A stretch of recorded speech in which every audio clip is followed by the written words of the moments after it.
आप सभी को हिंदी दिवस की हार्दिक शुभकामनाएं। भारत सालों से विविध भाषाओं का देश रहा है। दुनिया के सबसे बड़े लोकतंत्र की भाषाओं की विविधता को एकता के सूत्र में पिरोने का नाम है हिंदी। हिंदी एक जनतांत्रिक भाषा रही है। इसने अलग अलग भारतीय भाषाओं और बोलियों के साथ साथ कई वैश्विक भाषाओं को सम्मान देने का काम भी किया है और उनकी शब्दावलियां, पदों और व्याकरणों के नियमों को अपनाया है। हिंदी भाषा ने स्वतंत्रता आंदोलन के मुश्किल दिनों में देश को एक सूत्र में बांधने का अभूतपूर्व काम किया। इसने अनेक भाषाओं और बोलियों में बटे देश में एकता की भावना स्थापित की। देश में पूरब से पश्चिम और उत्तर से दक्षिण तक स्वतंत्रता की लड़ाई को आगे बढ़ाने में संवाद भाषा के रूप में काम किया है। इसमें हिंदी की महत्वपूर्ण भूमिका रही है। देश में स्वराज प्राप्ति और स्वभाषा के आंदोलन एक साथ चल रहे थे। स्वतंत्रता आंदोलन और स्वतंत्रता प्राप्ति के बाद हिंदी की महत्वपूर्ण भूमिका को देखते हुए संविधान निर्माताओं ने 14 सितंबर 1949 के दिन हिंदी को देश की राजभाषा के रूप में स्वीकार किया था। किसी भी देश की मौलिक और सृजनात्मक अभिव्यक्ति सही मायनों में सिर्फ उस देश की अपनी भाषाओं में ही की जा सकती है। प्रसिद्ध साहित्यकार भारतेंदु हरिश्चंद्र ने कहा है कि निज भाषा उन्नति अहे सब उन्नति का मूल, यानी कि अपनी भाषा की उन्नति ही सभी प्रकार की उन्नति का मूल है। हमारी सभी भारतीय भाषाएं और बोलियां हमारी सांस्कृतिक धरोहर है, जिन्हें हमें एक साथ लेकर चलना है। हिंदी की किसी भी भारतीय भाषा से न कभी स्पर्धा थी और न कभी हो सकती है। हमारी सभी भाषाओं को सशक्त करने से ही एक सशक्त राष्ट्र का निर्माण होगा।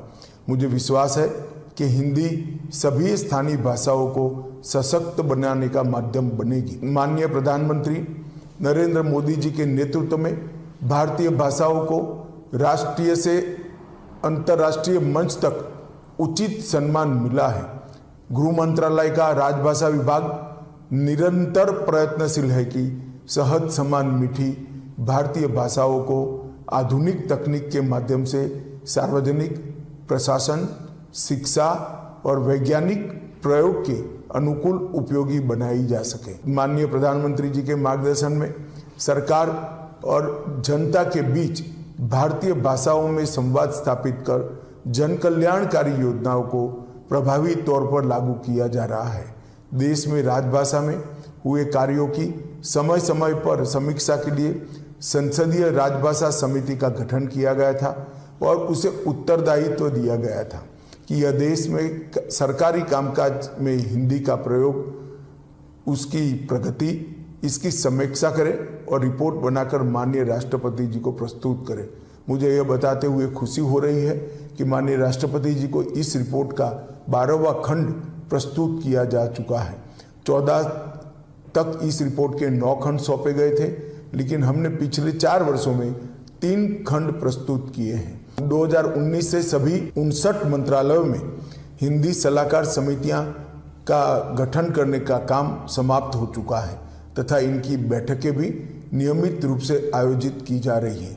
देश की विभिन्न क्षेत्रों में राजभाषा के प्रयोग को बढ़ाने की दृष्टि से अब तक कुल 528 नगर राजभाषा क्रियान्वयन समितियों का गठन भी किया जा चुका है।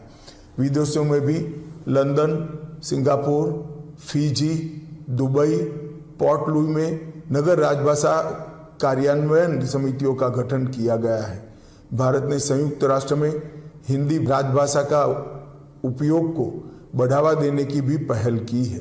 राजभाषा विभाग द्वारा अखिल भारतीय राजभाषा सम्मेलन की भी नई परंपरा शुरू की है।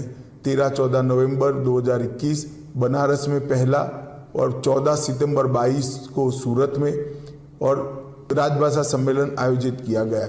इस साल पुणे में यह तीसरा अखिल भारतीय राजभाषा सम्मेलन आयोजित किया जा रहा है। राजभाषा को तकनीक के अनुसार विकसित बनाने के लिए राजभाषा विभाग ने स्मृति आधारित अनुवाद प्रणाली कंठस्थ का भी निर्माण किया है। राजभाषा विभाग ने एक नई पहल करते हुए हिंदी शब्द सिंधु शब्दकोश का भी निर्माण किया है। इस शब्दकोश में संविधान की 8वीं अनुसूची में शामिल भारतीय भाषाओं के शब्दों को शामिल कर निरंतर उसको समृद्ध किया जा रहा है।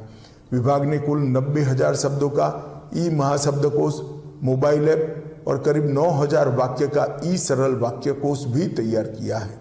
भाषा परिवर्तन का सिद्धांत कहता है कि भाषा जटिलता से सरलता की ओर जाती है। मेरे विचार से हिंदी के सरल सुस्पष्ट शब्दों को कार्यालयी कामकाज में प्रयोग में लाना चाहिए। मुझे विश्वास है कि राजभाषा विभाग के इन प्रयासों से सभी मातृभाषाओं को आत्मसात करते हुए लोक सम्मत भाषा हिंदी विज्ञान सम्मत और तकनीक सम्मत होकर संपन्न राजभाषा के रूप में स्थापित होगी। एक बार फिर से आप सभी को हिंदी दिवस की अनंत अनंत शुभकामनाएं। वंदे मातरम।